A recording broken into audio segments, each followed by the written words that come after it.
হায়াত মৌতের মালিক আল্লাহ, ন্যূনতম সিকিউরিটি নিয়ে চলাও হলো সুন্নাহ।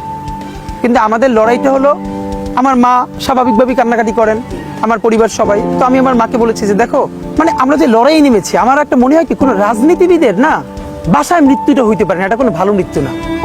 যিনি রাজনীতি করেন, যিনি লড়াই করেন, যিনি বিপ্লবী, যিনি সংগ্রামী, তার মৃত্যুটা হবে একটা সংগ্রামের মধ্য দিয়ে, একটা রাজপথে, একটা গ্লোরির মৃত্যু।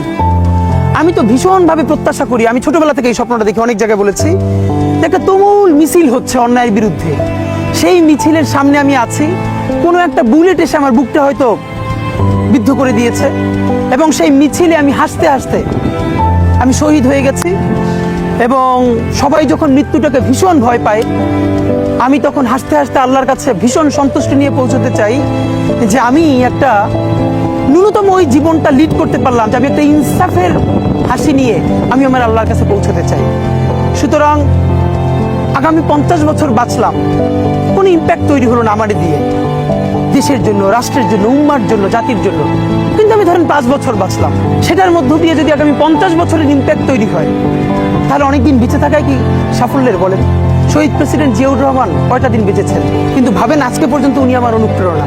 হাঁটতে হাঁটতে আমার পা ফুলে যায়, আমি, আমার টিম সেদিনকে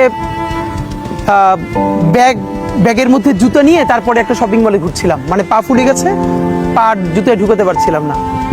তো জিয়াউর রহমানের একটা ওনার গল্প মনে পড়ছিল, যিনি মাইলকে মাইল যখন হাঁটতেন, ওনার সাথে স্টাফদের পা ফুলে যেত, কিন্তু ওনার তো আর্মি ট্রেনিং আছে। তখন তাকে বলতো, স্যার আপনার তো আর্মি ট্রেনিং, আমরা তো আর পারি না। এই জন্য ওনাকে মানুষ রাখাল রাজা বলতো। তা আমরাও সারা বাংলাদেশের 56,000 বর্গ মাইলে হাঁটতে চাই, আমরা ইনসাফের চাষাবাদ করতে চাই, একটা স্বাধীন সার্বভৌমত্বের সততার বাংলাদেশ তৈরি করতে চাই। আল্লাহ যে কয়দিন হায়াতে রাখবেন, এই লড়াইটা করব।